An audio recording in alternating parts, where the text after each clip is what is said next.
एक वीडियो है ओशो की। मुझे भी ये पहली बार सुनने में आई है। मैंने इस बारे में कभी पढ़ा भी नहीं। जितनी मैंने ओशो की किताबें मुझे पढ़ने को मिली और जो सुनने को मिली उसमें ये सब मुझे सुनने को नहीं मिला। मैं पहली बार इसे सुन रहा हूँ और शायद आपको भी पहली बार सुनने को मिले। इनका ये वीडियो है और इसका लिंक नीचे कमेंट बॉक्स में आपको मिल जाएगा, सबसे ऊपर ही पिन कर रखा है। उसमें वो अपने साधना काल के जीवन का अनुभव बता रहे हैं कि उनको जो ज्ञान मिला या वो जिस बोध को प्राप्त हुए उसके पहले की क्या अवस्थाओं से वो गुजरे और फिर वो ज्ञान होने के बाद में उनकी अवस्था कैसी हो गई। तो बड़ा इंटरेस्टिंग है। अगर आप इसको सुनेंगे तो आपको काफ़ी कुछ समझ में आएगा और इसी पर मेरी ये समीक्षा है। मेरी समीक्षा सुनने से पहले उसको ज़रूर सुने। इसमें तो छोटा सा ही है, मेरे ख्याल है 3-4 मिनट का ही वीडियो होगा। इसका मुझे बड़ा वीडियो मिला नहीं तो मैं उसे भी सुनता। वो बता रहे हैं कि उन्होंने ऐसा तय किया अपने जीवन में जब वो युवा थे कि वो जिस चीज़ को जानेंगे उसी को मानेंगे, बिना जाने नहीं मानेंगे, है ना, केवल मानेंगे नहीं। ऐसा उन्होंने तय किया। इससे समझ में आता है कि उनका जो मुख्य सुख था वो जानने का था। ज्ञान की अभिप्सा उनकी बहुत ज़्यादा थी, इतनी ज़्यादा थी कि उन्होंने हर उस बात पर भी शंका करनी शुरू कर दी कि जिस पर शंका करने की कोई आवश्यकता नहीं थी। जैसे अपने पिता पर भी ये संशय करने लगे कि ये मेरे पिता हैं कि नहीं, मैं क्यों मान लूं, क्योंकि जानने में तो आ नहीं रहा है ना। तो आप कह रहे हैं कि आप मेरे पिता हैं, मैं क्यों मान लूं। ये मेरी माता कह रही हैं कि आप मेरे पिता हैं, वो मेरी माता हैं, ये मेरे दादा हैं, ये मेरा घर है, ये मैं क्यों मान लूं। नहीं मानूंगा, क्योंकि उन्होंने ऐसा तय किया। उनको उस समय ऐसा समझ में आया होगा कि अब मैं हर चीज़ पे संशय करूंगा। अगर मुझे जानना है तो मुझे हर चीज़ पे संशय करना होगा, प्रश्न करना होगा। एक ऐसी अति पर वो पहुंच गए, है ना। आप थोड़ा सा उनकी चीज़ों को समझते चलें। मैं ओशो के माध्यम से, ओशो के इन वचनों के माध्यम से आपको कुछ एक ऐसी चीज़ें समझाना चाहता हूँ जिन्हें ओशो कभी नहीं समझा सके पूरे जीवन। और सीधी सी बात है, वो खुद भी नहीं समझ सके तो नहीं समझा सके। मैं समझता हूँ इसलिए मैं समझा रहा हूँ। और इससे आपको काफ़ी एक नई दृष्टि और एक ज़्यादा गहन और विस्तृत दृष्टि की प्राप्ति होगी केवल मुझे सुनने मात्र से, क्योंकि आप उसे सीधे सीधे कंफर्म कर लेंगे कि ऐसा ही है। तो उन्होंने संशय किया। एक नॉर्मल तो ठीक है कि जिस बात को हमें जानना है उसके प्रति हम सवाल पैदा करें, ये तो समझ में आता है। लेकिन आदमी हर चीज पे संशय करने लगे कि ये ईंट ईंट है कि नहीं, ये जो मैं बोल रहा हूँ बोल भी रहा हूँ कि नहीं बोल रहा हूँ, ये जो मोबाइल है ये यहाँ से वहां बात तो कर ले रहा है, पहुंच भी जा रही है, लेकिन पहुंच जा रही है कि नहीं पहुंच जा रही है ना। हर चीज पे मतलब जिन विषयों का कोई ज्ञान चाहिए भी नहीं है उन पर भी शंका। अब ये तो उन्हें जो ज्ञान की उपलब्धता हुई उसके बाद भी नहीं पता चला होगा कि ये मेरे पिताजी हैं कि नहीं है है ना। लेकिन तब उन्हें ये संशय नहीं रहा। बाद में पहले उन्होंने हर बात पे संशय किया। तो उस समय की समझ आप उनको देख सकते हैं कि उनको ऐसा समझ में आया कि यदि मैं हर चीज पे संशय करूंगा तो ही मैं जान पाऊंगा। जबकि उनको केवल जीवन के बारे में जानना था, मैं कौन हूं, क्या हूं, है ना, इस तरह के फिलोसॉफी के विषयों पर जानना था। तो उन्हीं पर ही प्रश्न करने थे, उन्हीं पर ही शंकाएं करनी थी। बाकी दूसरी चीज़ों पर शंकाएं करने का कोई मतलब नहीं बचता है। पर ये बात उनको उस समय साफ नहीं रही होगी और उन्होंने हर चीज पे शंका की। चलो कर ली, क्योंकि कम उम्र थी, बहुत एक्सपीरियंस था नहीं, बहुत नॉलेज थी नहीं, कोई था नहीं आसपास में जो इस तरह का मार्गदर्शन देता, कोई जानते भी नहीं थे लोग इस तरह का। तो इस तरह की गलती होना स्वाभाविक भी है, जिसका उन्होंने खामियाजा भी काफी भुगता। इस सारे लोग उन्हें पागल करके बोलने लगे।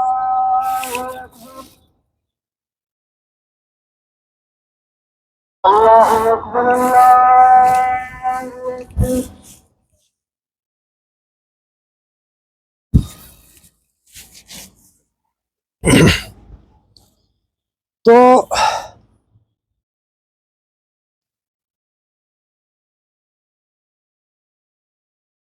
वो गलती होनी स्वाभाविक थी, उनसे हो गई, और इसका परिणाम ये हुआ कि वो हर चीज के प्रति संशय से भर गए। और जवाब किसी चीज का मिल नहीं रहा था, जानना किसी चीज का हो नहीं रहा था, और जो जानना हो रहा है उस पर वो संशय कर रहे थे, है ना। जो आंख कान नाक से इत्यादि से, और जो एक चिंतन मनन से बहुत सारी चीजों का जानना होता है, उस जानने को वो जानना मान नहीं रहे थे, उस पर वो संशय खड़ा कर रहे थे। तो स्थिति ऐसी आई, जैसे होता ही है कि संशयात्मक जो संशय बुद्धि है, अगर वो ज़्यादा समय कोई बात के संशय में रह जाए तो विनाश करने लगती है। तो इनका भी वही हाल रहा कि ये बेहोश होने लगे, और जीवन में क्या है, क्या करें नहीं करें, कुछ नहीं समझ में आ रहा था, और फिर ये कर भी नहीं रहे थे। और फिर ये बताते हैं कि ये ऑटोमेशन जैसे हो गए, जैसे जानवरों का हो जाता है कि भूख लगी तो खाने के लिए चल दिए, प्यास लगी तो पानी पीने के लिए चल दिए, गर्मी लगी तो पेड़ के नीचे के लिए चल दिए छाया के लिए, ठंड लगी तो कहीं जहाँ धूप में चले गए या कपड़े ओढ़ लिए ठंड, मतलब एक जानवर टाइप का एक जीवन हो गया, जहाँ बुद्धि कोई काम नहीं कर रही है, जहाँ कोई अंदर चिंतन मनन नहीं चल रहा है। बस आदमी एक इंतजार में है कि जब तक मुझे कोई ज्ञान नहीं हो जाएगा मैं कोई चीज को मानूंगा ही नहीं। तो जीवन काय के लिए है, क्यों है, ये भी नहीं है कि जो मौजूदा एक व्यवहार चल रहा है उसको करता रहूं और जानने का प्रयास भी करता रहूं। ये रास्ता उन्होंने नहीं चुना। उन्होंने चुना कि मुझे जब तक जानने में नहीं आएगा मैं करूंगा भी नहीं कुछ। तो ये हालात उनके रहे, और वो बताते हैं कि काफी लंबा समय उनकी ऐसी स्थिति रही। लोगों ने तो पागल करार दे ही दिया था। ऐसा कभी कभी इनको भी ऐसा संशय होने लगता, शंका होने लगती कि कहीं मैं पागल ही ना हो गया हूं सचमुच, ऐसा भी ये बताते हैं। और ऐसा हो ही जाएगा, अगर कोई ऐसी अवस्था लंबे समय तक रहेगी तो आदमी ऐसा सोचता ही है कि डिप्रेशन है, पागलपन है ना, क्योंकि कुछ भी निकल नहीं रहा है उससे, और जीवन नष्ट हुए चला जा रहा है, किसी काम का नहीं है, जीवन एकदम जैसे रुक गया हो। आप भी किसी को कभी देखोगे कि बस देख रहे हो कि प्यास लग रही है तो पानी पीने चला गया, भूख लग रही है तो खाना मांगने चला गया, क्योंकि कुछ काम कर नहीं रहा है, खाना भी बना नहीं रहा है, खाना बनाएगा उसका इंतजाम नहीं कर रहा है। तो चलो इनका इनका घर था तो वो वहाँ चले गए। कोई लोग साधु सन्यासी बन जाते हैं तो भूख लगती है तो खाना मांगने चले जाते हैं अन्य क्षेत्र में या कहीं गाँव में, तो कोई दे देता है बना के। नहीं तो अगर ये भी नहीं होता तो ये लोग तो जिंदा नहीं रह पाते, या वही घास पात कुछ खा लेते, ऐसा पानी पी लेते, मतलब वही जानवरों वाला जीवन जो है उनका स्टार्ट हो गया था। फिर ये कहते हैं कि एक समय ऐसा हुआ कि 3 दिन से बेहोश थे। बेहोश मतलब ऐसे ही कि कुछ ढंग से बाहर हो नहीं रहा है, कोई मिलने आ रहा है तो आ रहा है, जा रहा है तो जा रहा है, कब कौन आया कब कौन गया। मेमोरी ने काम करना बंद कर दिया, क्योंकि जब कोई रुचि नहीं है, कोई इंटरेस्ट ही नहीं है किसी चीज में, तो क्या मेमोरी क्या ग्रहण करेगी। जब कोई जीवन में कोई उद्देश्य ही नहीं दिखाई दे रहा है, कोई मजा ही नहीं है, कुछ इंटरेस्ट ही नहीं है, तो मेमोरी ने भी रजिस्टर्ड करना बंद कर दिया। तो बताते हैं कि एक बार ऐसी घटना घटी कि आँख, मतलब ये जागे, आँख खुली और फिर कुछ हुआ, जैसे अंधेरा सा छट गया हो, उजाला सा हो गया हो, जैसे अचानक सब कुछ दिखने लगा हो। उसको ये सही से डिस्क्राइब नहीं कर पाए, पर जिन शब्दों में वो ऐसा डिस्क्राइब कर रहे हैं या बता रहे हैं, उसे, चूंकि मैं उस बात को समझता हूं अच्छे से, तो मैं आपको उसे समझाने का प्रयास करूंगा सरल शब्दों में, ताकि आप समझ जाएं। क्योंकि ऐसा थोड़ा बहुत सबके जीवन में होता है, ऐसा इनके जीवन में बहुत ज्यादा हो गया। बाकी होता सबके जीवन में उस तरह का थोड़ा थोड़ा होता रहता है कि अचानक जो है वो इन्हें कुछ एक निर्णय जैसा हो गया,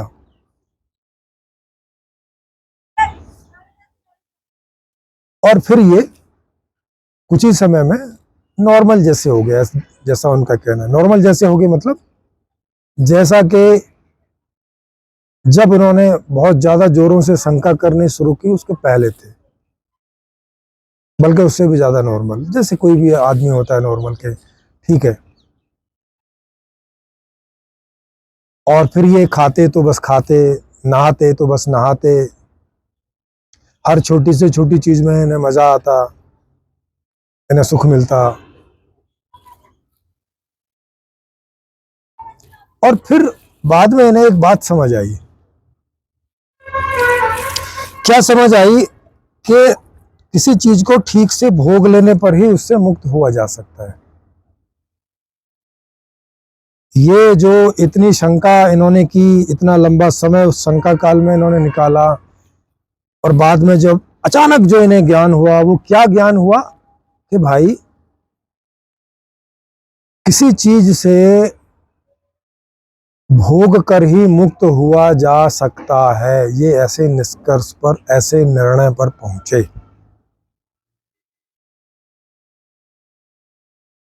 अब इस पर चर्चा करते हैं। उसकी जो पहली चर्चा है कि उन्हें ऐसा निर्णय क्यों हुआ, वो मैं बाद में बताऊंगा। और ऐसे निर्णय हम लोगों को भी होते रहते हैं, माने सबको होते हैं अपने जीवन में। वो किस लिए होते हैं, क्या होता है ऐसा, उसके बारे में पहले इनकी इस बारे में समीक्षा, कि क्या ये सच में ज्ञान था कि किसी चीज से भोग कर ही मुक्त हुआ जा सकता है। मतलब इनके दिमाग में, इनके अंदर तब भी ये बात रही कि जीवन का उद्देश्य तो मुक्ति प्राप्त करना ही है। इस पर इन्होंने शंका नहीं की कभी, शुरू से शंका नहीं की इन्होंने कि जीवन का उद्देश्य तो मोक्ष प्राप्ति है, विषयों से मुक्ति है। इसको इन्होंने मान लिया, इस पर शंका नहीं की। अगर इस पर शंका की होती तो शायद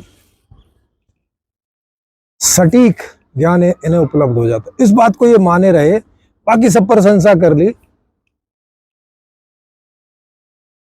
और इनको क्या ज्ञान हुआ उसमें कि भाई अगर किसी भोग से उपराम होना है, भोग से वैराग्य प्राप्त करना है, तो वो भोग कर ही किया जा सकता है, त्याग कर नहीं। ऐसा इन्हें ज्ञान मिला। अब क्या ये सही बात है? त्याग कर कोई चीज से वैराग्य होना, हम देखते ही हैं कि आदमी त्यागते हैं और फिर अंदर उसी के बारे में सोचे जाते हैं, क्योंकि उसकी इच्छा हो रही है। तो अंदर वाला वैराग्य त्याग से प्राप्त नहीं होता, ये बात सही है, ये बात वो पहले से जानते थे। लेकिन वैराग्य प्राप्त करना है ऐसा वो पहले से मान रहे थे, और अब भी मान रहे हैं बाद में। और ज्ञान की क्या बात कर रहे हैं कि भाई त्याग से नहीं, भोगने से होगा। मतलब आम आदमी में और इनमें एक ही फर्क रहा कि आम आदमी तो इसलिए भोगता है कि उसे भोगने में मजा आता है और भोगना चाहता है, उसका भोगने में राग है, और वो कोई वैराग्य होने के लिए भोग नहीं रहा है। ये क्या कर रहे हैं कि भोग रहे हैं वैराग्य को पाने के लिए, ना कि उसमें मजा लेने के लिए। इसीलिए इन्होंने जो जोरवादी बुद्धा एक बात निकाली कि भाई भोग के उपराम हो, भोग से बाहर निकलो। जोरवादी बुद्धा माने दुनिया के जिस भी विषय को भोगने की इच्छा हो उसे खूब भोगो, परिपूर्णता से भोगो, और इससे आप मुक्त हो जाओगे।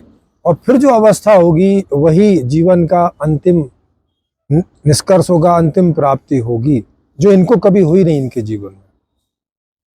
कैसे नहीं हुई, इस बात को समझे। ये सदा खाने को वैसा ही खाते रहे कि एकदम मजा आ रहा है, क्या कभी खाने से उपराम हुए? ये नहीं हुए। एक रोल्स रॉयस, फिर दूसरी रोल्स रॉयस, फिर तीसरी रोल्स रॉयस, और ऐसे करते ही जा रहे थे। क्या उससे उपराम हुए? क्या उससे मुक्त हुए? नहीं हुए। इवन इतना ही नहीं कि उनका इस्तेमाल कर रहे थे, उनका किसी और को इस्तेमाल भी नहीं करने दे रहे थे। इन्हीं के लिए वो गाड़ियां खड़ी थी। एक दिन में एक गाड़ी का इस्तेमाल करते थे और बाकी सारी गाड़ियों की सेवा सुसरवा वगैरह बाकी लोग कर रहे हैं और वो उनका इस्तेमाल नहीं कर सकते थे। क्या पूरे जीवन ये कोई भी एक किसी भी एक भोग से उपराम हुए? इनका जीवन देख के लगता है कि नहीं हुए। तो ये जो इनको ज्ञान हुआ, इसका कंफर्मेशन तो हुआ नहीं कभी इनके जीवन में। इसका मतलब है कि उस समय जो इन्हें ज्ञान हुआ वो केवल इन्हें ऐसा लगा, ज्ञान नहीं था वो। जब तक ये जीवित रहे कुछ ना कुछ इच्छाएं इन्हें होती रहीं, खाने की, पीने की, इलाज की, स्वास्थ्य की, अच्छी जगह में रहने की।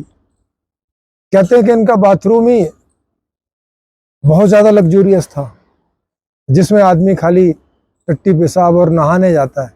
दिन में मुश्किल से अगर कोई रोज भी नहाने और टट्टी पेशाब करने जाता हो तो मुश्किल से आधा पौना घंटा रोज का इस्तेमाल करता होगा। 10 मिनट में नहाना, 10 मिनट में शौच और 10 मिनट पेशाब वगैरह के लिए जाता होगा दिन में 2-4 बार। मुश्किल से 1 घंटा जिस चीज का इस्तेमाल करना है उसको भी इतने लग्जूरियस बना के भी क्या ये उससे मुक्त हो पाए? नहीं हो पाए। तो जो ज्ञान इन्हें वहां प्राप्त हुआ और जिसकी ये बात कर रहे हैं, क्या वो बाद में कन्फर्म हुआ, सिद्ध हुआ? इनके जीवन से तो नहीं हुआ और किसी और के जीवन से भी दिखाई नहीं पड़ रहा है, क्योंकि इन्हें ये दुनिया एकदम आसार लगती थी, निसार लगती थी कि बेकार है दुनिया, क्या करना। जब लोग कहते थे कि खाना खा लो नहीं तो मर जाओगे, अरे क्या करेंगे खाना खा के? खाना खा के कोई मरा नहीं है क्या आज तक? इस तरह के तर्क देते। अच्छा चलो खाना खा के मैं जिंदा रह जाऊंगा। आप लोगों ने जिंदा रह के क्या पा लिया है जो मुझे जिंदा रहने की सलाह दे रहे हो? इस प्रकार के ये तर्क करते।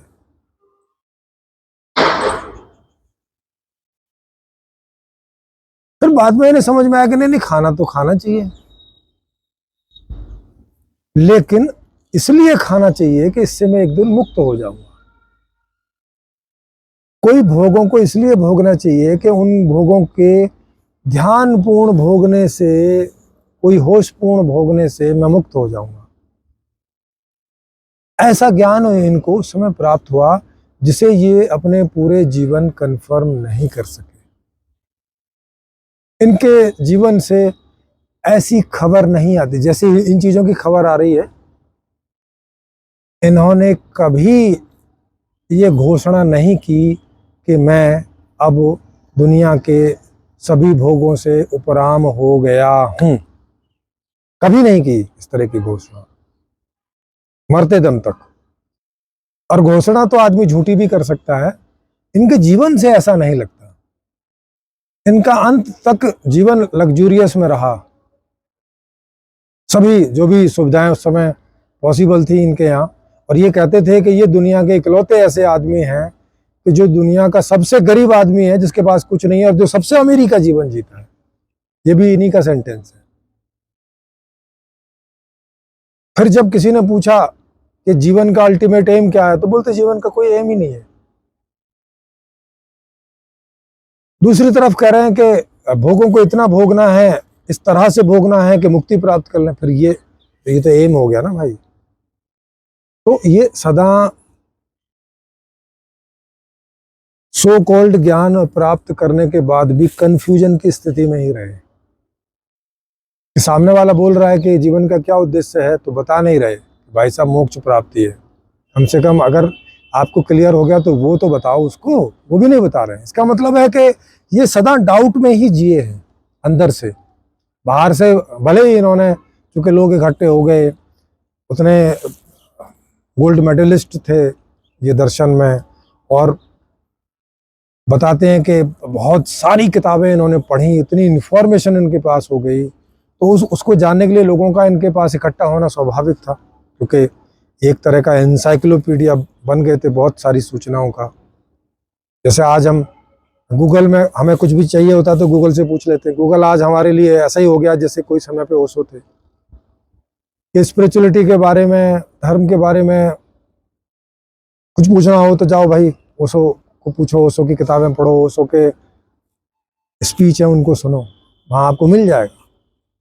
लेकिन अपने मूल सवालों पर ये सदा ही कंफ्यूज ही रहे, सदा ही भ्रमित ही रहे। इनको कभी ऐसी क्लैरिटी नहीं हुई कि जीवन का उद्देश्य क्या, भोगों को भोग कर मुक्ति प्राप्त करना है, या कि जीवन का कोई उद्देश्य ही नहीं है। फिर जोरवादी बुद्धा का क्या मतलब हुआ, है ना। ये वीडियो भी आपको कहीं ना कहीं मिल जाएगा। जीवन का उद्देश्य क्या है ओशो ऐसा करके डालोगे तो आपको आ जाएगा। वहाँ पे एक पत्रकार है, जब ये अमेरिका में थे रजनीशपुरम में, वहाँ पे किसी ने इनसे सवाल पूछा था, उसका ये जवाब दे रहे हैं कि जीवन का कोई उद्देश्य नहीं है। जीवन एक निरुद्देश्य, बिना दिशा वाला, दिशाहीन स्थिति जीवन है। जबकि इनके पूरे जीवन से ही, चाहे वो इनके तथाकथित ज्ञान प्राप्ति के पहले की बात हो, चाहे उस ज्ञान प्राप्ति के बाद की बात हो, ये कम्यून बसाना चाहते थे। जोरवादी बुद्धा बोल रहे थे। बुद्धा माने जिस व्यक्ति को निर्वाण प्राप्त हो गया, बोध प्राप्त हो गया। जोरवा माने जो आदमी सुखद अवस्था में जिया, सभी भोगों को भोगते हुए जिया। तो अगर जीवन का कोई उद्देश्य ही नहीं है तो फिर ये काय के लिए, फिर मुक्ति किस लिए, फिर जोरवा काय के लिए, फिर बुद्धा काय के लिए, फिर रजनीशपुरम काय के लिए, फिर जो आपने बोला उसका संग्रह काहे के लिए। तो जब ये वीडियो मुझे सुनने को मिला तो मुझे समझ में आया कि ओशो से कहाँ गलती हुई। वो किस अज्ञान को ही ज्ञान समझ बैठे। क्योंकि सीधी सी बात है, उन्होंने हर चीज पर संशय कर दिया था। जब हर चीज पर संशय खड़ा हो गया और जानने की कोई प्रक्रिया हो नहीं रही है, इनकी स्थिति खराब हो रही है, पागल जैसी हो रही है, तो विचार बंद हो गए। क्योंकि विचार तो होशो हवास वाला व्यक्ति करता है। जो आदमी बेहोशी अवस्था को प्राप्त होता जा रहा है, जो 2-2, 3-3 दिन कोमा में जा रहा है, उसकी स्थिति आप समझ सकते हो कि उसके विचार कैसे चलेंगे। विचार बंद हो गए। इन्होंने इस बात को ही पूरा समर्पण कर दिया कि जानूंगा तो उसके बाद कुछ चलेगा। तो विचार बंद हो गए। 1 साल 1.5 साल आप जिस अंग का उपयोग नहीं करेंगे अपने जीवन में, वो धीरे धीरे शिथिल हो जाता है। तो मन भी एक आपका टूल है, अंतःकरण है। अगर आप उसका इस्तेमाल नहीं करेंगे, मेमोरी का इस्तेमाल नहीं करेंगे, तो वो क्षीण हो जाते हैं, शिथिल हो जाते हैं। उनका काम या तो धीमे हो जाता है या एक समय जाके रुक ही जाता है। जैसे अगर आप 1 साल तक हाथों को ऐसा ही कर दें और इसका कोई इस्तेमाल ना करें, तो धीरे धीरे आप 1 साल 1.5 साल के अंदर पाओगे कि हाथ फ्रीज हो गया है। फिर आप हाथ को ऐसे मूव करना चाहोगे या उंगलियों को ऐसे मूव करना चाहोगे, नहीं होंगी। बहुत दर्द उठेगा अगर करोगे तो। ये सब जोड़ वोड़ सब सीधे हो जाएंगे, ये जो अभी ऐसे ऐसे हो रहे हैं ये हम रोज करते रहते हैं, इसलिए ये मूवेबिलिटी, ये स्थान बना रहता है मूवेबिलिटी का, मसल्स में ये अभ्यास बना रहता है। तो वैसे ही चिंतन का भी अपना मसल से मानसिक प्रक्रियाएं हैं। अगर आप 1 साल या उससे ज़्यादा समय तक लगातार उसका कोई उपयोग नहीं करते तो वो शिथिल होते होते बंद हो जाता है। तो इनकी वैचारिक प्रक्रिया बंद हो गई, इनकी स्मृति की प्रक्रिया बंद हो गई, जिस वजह से ये बार बार कोमा में जाने लग गए। क्योंकि अभी भी आप सोचो, अगर थोड़ी देर के लिए अपनी मेमोरी को रोकने की कोशिश करो, चिंतन प्रक्रिया को रोकने की कोशिश करो, तो नींद आने लगती है, झटके आने लगते हैं। इसलिए जब कोई लोग ध्यान में बैठते हैं तो उनको जल्दी ही झटके आने लगते हैं। क्यों आने लगते हैं? क्योंकि कुछ तो कर नहीं रहे हो। निर्विचार स्थिति पाने की कोशिश कर रहे हो, मतलब अक्रिय होने की कोशिश कर रहे हो, तो उसमें ऐसे डूबने लगता है आदमी। क्योंकि चेतन का मतलब ही है कि कुछ ना कुछ क्रियाशीलता हो, अंदर की क्रियाशीलता हो, बाहर की क्रियाशीलता हो, कुछ क्रियाशीलता हो, इसी बात को चेतन होना बोलते हैं। अगर आप अक्रिय होने का अभ्यास कर रहे हैं, अक्रियता को प्राप्त करने का अभ्यास कर रहे हैं, तो आप जड़ता को जाने की कोशिश कर रहे हैं। तो ये ऐसे कोमा में जाने लगे। फिर जैसे कभी कभी क्या होता है कि पीछे का जो अभ्यास है वो जोर मारता है। आप कोई जैसे अभ्यास करते हैं, मान लिया किसी ने दारू पीने का अभ्यास कर रखा है और वो उसको छोड़ना चाहे, तो पता चला 2 दिन तक नहीं पी, 3 दिन तक नहीं पी, फिर वो जोर मारता है। उसी तरह से ये जो रोज रोज अभ्यास कर रहे थे कुछ ना करने का, जब तक जानूंगा नहीं, कुछ करूंगा नहीं, कुछ मानूंगा नहीं, तो 1 साल के बाद में कुछ ऐसे उठा। तो अब चूंकि उस समय विचार चल नहीं रहे थे, तो इन्हें शांति सी लगी, अच्छा सा लगा। जानने में तो फिर भी कुछ नहीं आया, अच्छा सा लगा इन्हें, क्योंकि विचार पूरी तरह से रुक गए, जड़ हो गए थे, वैचारिक प्रक्रिया चल नहीं रही है। और 3 दिन के बाद में ये बेहोशी से उठ रहे हैं, मतलब आराम पूरा हो गया है, बॉडी ने पूरा आराम कर लिया है, अंतःकरण ने पूरा आराम कर लिया है, और ये जागे, कोमा से बाहर निकले। और 1 साल से भी ज्यादा के अभ्यास के चक्कर में मन हो गया जड़, विचार चल नहीं रहे, मेमोरी चल नहीं रही है। कुल मिला के उनकी भाषा में बोले तो निर्विचार की स्थिति उन्हें प्राप्त हो गई जागृत अवस्था में, जो कि स्वाभाविक रूप से नहीं होती है। जागृत अवस्था में आदमी किसी न किसी चीज के में क्रियाशील रहता ही है, चिंतन मनन रहता है या बाहर की प्रक्रिया में व्यस्त रहता है। तो अब वो इन्हें अच्छी लग रही थी। देख रहे हैं कि कोई मेमोरी नहीं आ रही है, कोई विचार प्रक्रिया नहीं उठ रही है, इन्हें अच्छा लगा। ये उसी को ज्ञान बोल रहे हैं। अब इसमें ज्ञान क्या है? ये ऐसे ही है जैसे शरीर की ये वाली मसल को मैं साल भर तक निष्क्रिय करके रखूं और साल भर के बाद में ये एकदम जड़ हो जाए और फिर मैं इसे अच्छा मानने लग जाऊं, अब ठीक है, क्या बात है। नहीं तो पहले ऐसे हाथ उठ रहा था, यूं हो रहा था, वो हो रहा था, ऐसे हो जाता था, वैसे हो जाता था, गुस्सा आता था तो किसी को पंच मार देता था, अब ठीक है। अब ये हाथ न किसी को पंच मारेगा न कुछ करेगा, अब शांत हो गया है। ऐसे ही इनका जब मन शांत हो गया, विचारिक प्रक्रिया शांत हो गई, जो बोल भी रहे हैं, अब कोई विचार नहीं था, अब कोई, उस शांति को, आनंद को ये मान बैठे कि यही अंतिम उपलब्धि है, यही ज्ञान है। और उसका परिणाम ये हुआ कि ये जानवरों के जैसा ही जीवन जीने लगे, क्योंकि उसी का अभ्यास कर रहे थे। भूख लगे तो खाना खाओ, प्यास लगे तो पानी पियो, थका हुआ लगे तो सो जाओ, आंख खुल गई तो जग जाओ। किसी ने कुछ पूछ लिया तो अंदर उस बारे में जो भरा हुआ है, क्योंकि लाखों किताबों, 1 लाख के आसपास इन्होंने किताबें पढ़ी हुई थी, तो किसी ने कुछ पूछ लिया तो उनके सवाल में अंदर से जो आ रहा है बोल दो। तब जो आ रहा है, इसका भी ध्यान नहीं रखना है कि अभी इसी तरह के सवाल के जवाब में मैंने कुछ और बोला था और इसी तरह का सवाल आज किसी ने बोला है तो मैंने एकदम विपरीत ही बात बोल दी है, क्योंकि कहीं किसी किताब में विपरीत बात पढ़ रखी थी,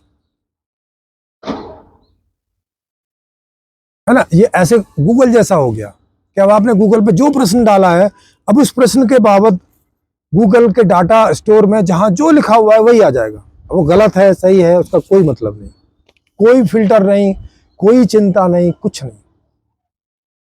अब अगर गूगल में दो ऐसी बातें भरी हुई हैं कि भाई जैसे कोई गूगल में डाले कि भाई जीवन का उद्देश्य क्या है, तो वहां पे दो तरह की बातें भरी हुई है। मान लिया एक बोले कि जीवन का उद्देश्य है सुखी होना, और एक बोले कि जीवन का उद्देश्य है मोक्ष की प्राप्ति।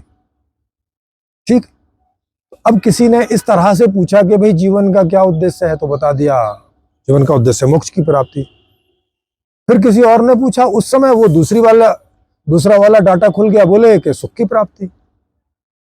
अब ये नहीं देख रहे हैं कि भाई कल तो मैं बोल के आया हूं कि जीवन का उद्देश्य मोक्ष की प्राप्ति है, आज बोल रहा हूं कि सुख की प्राप्ति है, और अगले दिन बोल रहा हूं कि निर्वाण की प्राप्ति है, और फिर उसके अगले दिन बोल रहा हूं कि ईश्वर की प्राप्ति है। इसीलिए ये इतना विरोधाभास बोलते रहे, क्योंकि जो पढ़ लिया था, जो डाटा स्टोर हो गया था, अब जिस सवाल के साथ उसकी जो मैचिंग हो जाती है अंदर से निकल पड़ता है। इसीलिए कह रहे हैं कि मुझे भी नहीं पता कि आपके किस सवाल के बारे में मैं क्या बोलूंगा और उसका अगला शब्द वहां कौन सा आएगा, मुझे नहीं मालूम है। मतलब अंतःकरण में क्या प्रक्रिया हो रही है, वो शब्द इनके अंदर कहां से आ रहे हैं, इनको पता ही नहीं चल रहा है। वहां पर अभी भी इनकी बेहोशी ही है कि मेमोरी में से ये डाटा कहां से आ रहा है, और वो डाटा मेमोरी में कहां से आया था, और वो वेरीफाइड था या कि वो गलत और सही दोनों तरह का डाटा अंदर घुसा हुआ है, जैसे गूगल में घुसा हुआ है ना। तो पूरे जिंदगी इनकी स्थिति ऐसी बनी रही। इसीलिए ये एक जैसे सवालों के उत्तर भी विपरीत उत्तर देते थे कई बार, क्योंकि अब चेक ही नहीं कर रहे हैं, बुद्धि तो काम ही नहीं कर रही है कि सही है कि गलत है। वो किसी ने आगे बोल दिया कि भाई चलो कम्यून बसाएंगे रजनीशपुरम में, हाँ हाँ बोले हाँ हाँ चलो चलो चलो चलो, पहुंच गए वहां। किसी ने बोला कि मैं ये जिम्मेवारी लूंगा, मैं वो जिम्मेवारी, हाँ हाँ हाँ ले लो ले लो ले लो। ना उसे चेक कर रहे हैं कि भाई मैं कम्यून का हेड हूं, तो कम्यून कैसे बनना चाहिए, क्या होना चाहिए, वैसा हो रहा है कि नहीं, वैसा ये लोग कर रहे हैं कि नहीं, जो लोग जिन कामों के लिए वहां पे चुना हुआ है वो उसके योग्य हैं कि नहीं, ठीक से कर रहे हैं कि नहीं, और गड़बड़ सड़बड़ हो गई और जेल में पहुंच गए। और बाद में फिर गालियां बक रहे हैं शीला को कि तू कुतिया है, तू वैश्या है, ऐसे ऐसी गालियां बक रहे हैं। अपना नहीं देख रहे कि तुम्हारे अंदर ही ऐसी बेहोशी छाई है कि तुम्हें बुद्धि ही नहीं हो रही है, जो काम करने जा रहे हो उसका क्या परिणाम हो सकता है, कोई दिक्कतें आ रही हैं तो कैसे दूर करें ना, कहीं बुद्धि का इस्तेमाल ही नहीं करना। वो कह रहे कि मैं यहाँ 5 साल में मैं कोई कमरे से प्रवचन स्थल पर और प्रवचन स्थल से कमरे तक यही उनकी गति होती थी, या कभी अपनी रॉयल्स रॉयस में घूमने निकल गए थे बस। बाकी कौन क्या कर रहा है, क्या हो रहा है, कुछ ढंग का हो रहा है नहीं हो रहा है, कुछ नहीं देखना। ये सब उन्हीं के स्टेटमेंट है। आप इन्हें मिला के देखोगे तो आपको ये समझ में आ जाएगा। जिसे ये ज्ञान प्राप्ति बोल रहे हैं उसके बाद से इनकी बुद्धि ने कोई काम नहीं किया।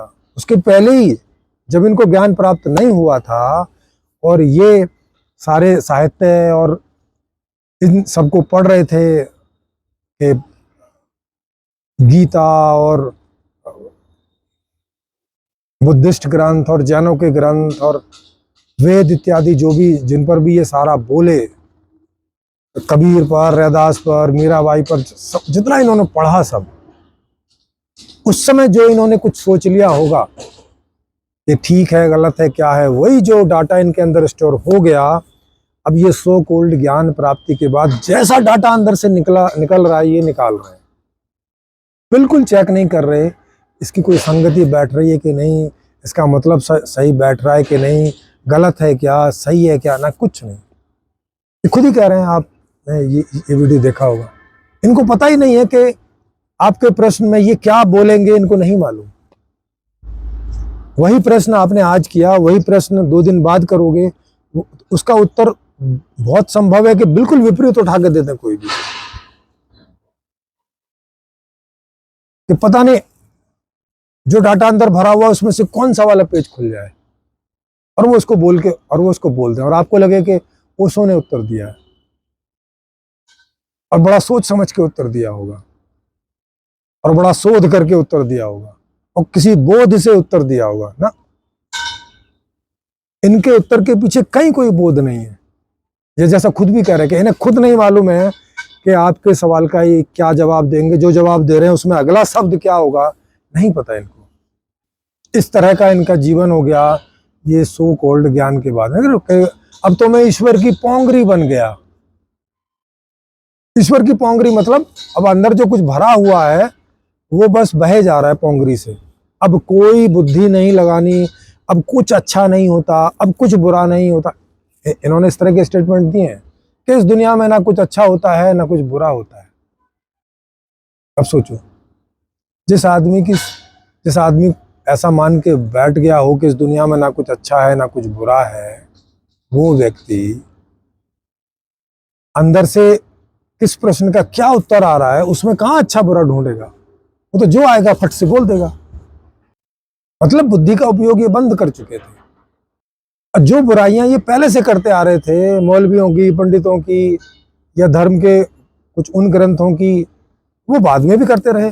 वो भी एक डाटा ही भरा पड़ा रहा कि बस इनसे बोलो कि जी वो मौलवी साहब का, बस आपने इधर मौलवी साहब बोला और उधर शुरू हो गया। वो मौलवी के बारे में जो अंदर भरा होगा वो निकलने लगा फटाफट, जो पहले से भरा हुआ था।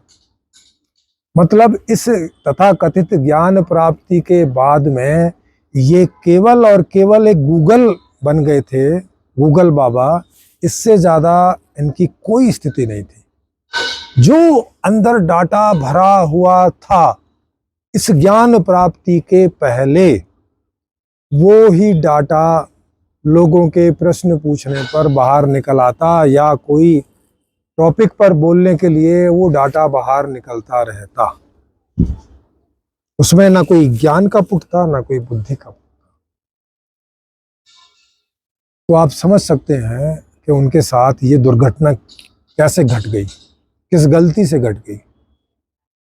नहीं तो चीजों के बारे में जानना है तो वैज्ञानिक भी जाते हैं, वो तो नहीं ऐसे पागल जैसे होते हैं तो बुद्धि को हटा देंगे, मेमोरी को हटा देंगे, निर्विचार स्थिति के बारे में सोचेंगे। वो तरीका ही नहीं है, वो तरीका ही गलत है। मतलब जिन टूल से जानना है उन्हीं टूल को आप जाम कर दे रहे हो। चिंतन मनन से और बुद्धि से ही कोई चीज को सही है गलत है जाना जाता है, उसी को आप जड़ करके बैठ गए हो। बुद्धि का इस्तेमाल नहीं कर रहे हो, चिंतन मनन का इस्तेमाल नहीं कर रहे हो, माने विचार प्रक्रिया का इस्तेमाल नहीं कर रहे हो, विचार प्रक्रिया को जड़ कर दिया। जब विचार प्रक्रिया नहीं हो रही तो फिर उसमें निर्णय तो ऐसे ही नहीं आएगा, तो निर्णय प्रक्रिया नहीं हो रही है। अब केवल मेमोरी बची है बस, क्योंकि मेमोरी होश में होने से काम करती रहती है। अब किसी ने कोई सवाल पूछा, उस बाबत मेमोरी में जो भरा हुआ है वो बोले यार अब मैं ये खाली गूगल बाबा बन गए। क्यों बन गए पता है? इसीलिए कि विचारशीलता इन्होंने बंद कर ली, कोई चिंतन मनन की प्रक्रिया इनके अंदर नहीं, निर्विचार स्थिति को उपलब्ध होकर बैठे हैं और कोई निर्णय नहीं उसके बारे में, क्योंकि जब चिंतन मनन ही नहीं है तो निर्णय कोई नहीं है, सवाल भी कोई नहीं है। सवाल भी इनके छूट गए सब, क्योंकि सवाल के लिए तो चिंतन मनन की आवश्यकता है ना, ये जानने की आवश्यकता है ना कि क्या सही है और क्या गलत है। सवाल तो यही होता है ना कि भी क्या सही है इस मामले में और क्या गलत है। सवाल है नहीं, सवाल सब इनके गिर गए। चिंतन मनन की प्रक्रिया बंद हो गई, निर्णय की प्रक्रिया बंद हो गई। अब क्या बचा? अब इनमें और गूगल में क्या अंतर बचा? क्या आप गूगल में डालोगे गूगल बाबा इसका अर्थ बताओ, तो गूगल बाबा डिक्शनरी में से जहां से भी उसका अर्थ है वो निकाल के बता देता। इस किताब में ये अर्थ है, इस किताब में ये अर्थ है, इस किताब में ये अर्थ है, इस किताब में ये अर्थ है। या कहीं कोई चिंतन प्रक्रिया नहीं, कहीं कोई बौद्धिक प्रक्रिया नहीं। गूगल बाबा नहीं देखता कि जो ये अर्थ लिखे हुए हैं गलत है कि सही है। बस डाटा में जो भरा हुआ है, मस्तिष्क में जो भरा हुआ है, मेमोरी में जो भरा हुआ है, वहां से खट खट करके निकाल के रख दिया सामने, ये लो जी ये है। यही काम ओशो ने अपने इस तथाकथित ज्ञान प्राप्ति के बाद में किया। जो चिंतन मनन इन्होंने थोड़ा बहुत किया वो इन घटनाओं के पहले कर लिया, और वही उससे जो भी दिमाग में बैठ गया उसी को ये बाद में निकाले चले जा रहे हैं। बाद में ये कोई चिंतन मनन नहीं कर रहे हैं। लोग इनसे आगे पूछ भी रहे हैं, बोल भी रहे हैं कि भाई आप विरोधाभासी बोले जा रहे हो। तो कह रहे हैं हाँ मैं विरोधाभासी हूं। उसका मतलब भी नहीं सोच रहे हैं कि भाई इसका मतलब है कि आप गलत बोल रहे हो। दो विपरीत बातें साथ सही नहीं होती हैं। तो कह रहे नहीं मैं तो बस ईश्वर की पोंगरी हूं, अब जो अंदर से निकल आए अब उसमें मेरा कोई वश नहीं है, उस पर मेरा कोई आधिपत्य नहीं है, उस पर मुझे कोई अंतर नहीं करना है, उस पर मुझे कुछ सोचना समझना नहीं है। अब अंदर से जो निकल आए, अब बांस की पोंगरी में से जो स्वर निकल आए सो निकल आए। आप बताओ। तो बिना बुद्धि के जो चीजें सामने आई उससे क्या होता? वही होता जो हुआ है। अब उनके आप सारे सन्यासियों को देख लो, बुद्धि का नामो निशान नहीं मिलेगा उनमें। अभी आपने देखे थे आत्मक्रांति जी आए थे, 28 साल से जिस ध्यान को कर रहे हैं उसी को नहीं ढंग से बता पा रहे हैं। उसकी क्या उपयोगिता है, काहे के लिए किया जाता है, जिसके लिए किया जाता है वो मिला क्या, कुछ नहीं बता पाए। खत्म मामला। निर्विचार स्थिति में ढूंढ रहे हैं ये लोग पलायन कर रहे हैं, विचारों से थक जा रहे हैं, विचारों से परेशान हो जा रहे हैं। ये पलायनवादी आदमी है भाई। विचारों से इसे अशांति होती है, क्योंकि ओशो ने इतने सारे ग्रंथ पढ़ लिए कि उनसे अशांति होनी स्वाभाविक थी, है ना। ऊट पटांग सब भर लिया। जैसे हम किसी कंप्यूटर में सारे कहीं से कुछ भी डाटा लेके और भर दें उल्टा सीधा कुछ भी, अब वो हैंग हो रहा है, सिस्टम हैंग हो जा रहा है, कभी कुछ हो जा रहा है, कभी कुछ हो जा रहा है। क्योंकि भरते समय ये चेक ही नहीं किया कि भाई मेरी कितनी मेमोरी है, उसमें काम की ही चीजें भरूं, जो काम की चीजें हैं, जो काम की नहीं है उनको मैं ना भरूं, कंप्यूटर को क्लीन और व्यवस्थित रखूं ना। ये भरते गए भरते गए भरते गए भरते गए। अब इतना ज्यादा ओवरफ्लो हो गया कि भाई क्या सही है क्या गलत है, ऐसा जब चिंतन मनन चला और कुछ नहीं पता चला, अब ये संशय करने लगे। और संशय करने के बाद भी किसी उत्तर पर नहीं पहुंचे, केवल और केवल मानसिक, क्योंकि मानसिक प्रक्रिया रुक गई, क्योंकि उसी का ये अभ्यास कर रहे थे अनजाने में। क्योंकि संशय से क्या हुआ कि